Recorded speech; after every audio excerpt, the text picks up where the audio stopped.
And what I've witnessed and seen in the gun industry and NRA is you can always rationalize single bad actors.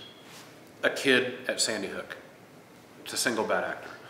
A guy in a hotel room in Las Vegas, it's a single bad actor. A guy in Sutherland Springs, Texas, single bad actor. Like you can rationalize that away, right? What cannot be rationalized away by a lot of people is the degree to which guns and gun radicalization are now taking center stage in basically domestic terror organizations and this sort of anti-democratic authoritarian movement. So Proud Boys, Oath Keepers, 3%ers, Boogaloo Boys, every single one has firearms radicalization as its very central organizing principle.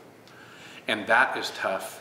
That's much tougher for gun people to rationalize away. My point is that I think that distresses people a lot more than the single bad actors things, as horrific as they are. Obviously, those groups are quite a small subset in the slice of a single percent. I mean, tiny. The amount of people who now identify with this sort of hell no Second Amendment absolutism sort of thing is growing, and I'm worried about that. It's not 50% of America. I doubt it's 20% of America.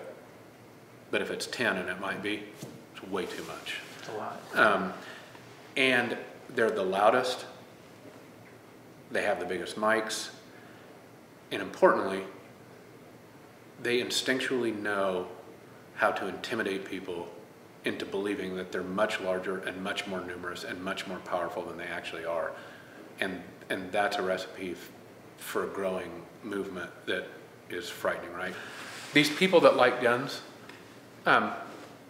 these people that identify with guns, the people that, not all, but a lot of Americans, guns and gun ownership are emblematic of something like Campbell's soup can Americana, man. Like, it's not bad, don't demonize them. To start off, as I often hear, like, I don't understand how anybody could ever own a gun, or why would you want them? I'm like, well, okay, not the most effective argument in this country, yeah. Right? I'm not saying that Democratic leaders do that all the time, but I think understanding where other people, where people like this, or people like me, frankly, come from, I think there's a lot we can learn about the way Democrats and progressives meet up with people. And I guess that's one thing that if there's, besides my boys being proud of me, the way in which progressives and Democrats have become comfortable speaking to me or with me or engaging with me about guns, like, I'm really proud of that because I'm not threatening to them. I was on the phone with a parent who lost her little boy in Sandy Hook this morning, and I tried to explain to him, like, there's a saying that we have in elk hunting, you know, you hunt elk where they are, not where you want them to be. And I think a lot of times people in political movements want elk to be at a certain place, but they're actually over here.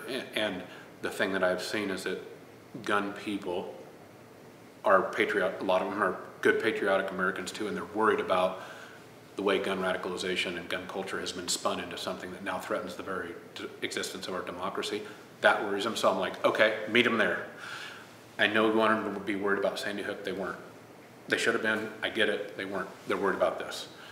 I'm worried about this. Aren't we all worried about this? So that has been a point of, like, sort of meeting of the minds, agreement. A lot of coalitions have been built by that. And I think that's why you saw a movement. I mean, you had 65 senators come together to vote yes on a bill. Mm-hmm. Shit, man, 65 senators couldn't vote yes on if potato chips were good, you know? I mean, but they voted yes on this. Yeah. That tells you that something is bubbling up